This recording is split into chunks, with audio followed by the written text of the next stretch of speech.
tubo sa may kitang tanan, amahan patalinghugi kami. Amahan patalinghugi kami.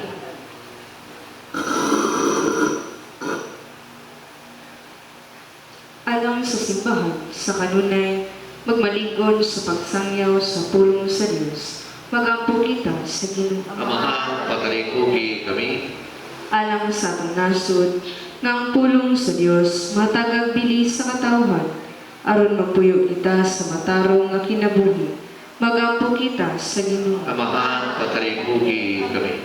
Alang sa atong mga igsuon nga nahisalaag, nga makaplaga na nila ang kahayag sa gugma ni Kristo, magampo kita sa Ginoo. Amahan patalinghugi kami.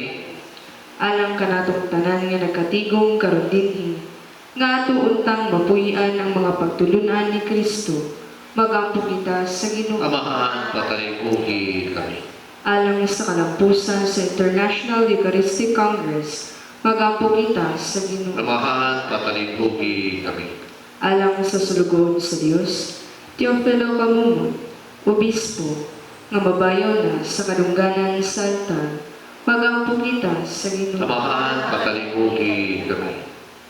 Alang sa mga igsoon natong mihalin na, nga madawat na nila ang ganti, nga mao ang kinabuhing walay katapusan, magampo kita sa Ginoo. Amahan patalinghugi kami. O Diyos, magaw among kadauman na pusog, kung wala ikaw, wala gyud kami mahimo, tabangin kami sa pagtuman sa imong mga sugo, ug gagaka kami sa pagsubay sa dala sa katarong pinagi ni Kristo nga among Ginoo. Amen.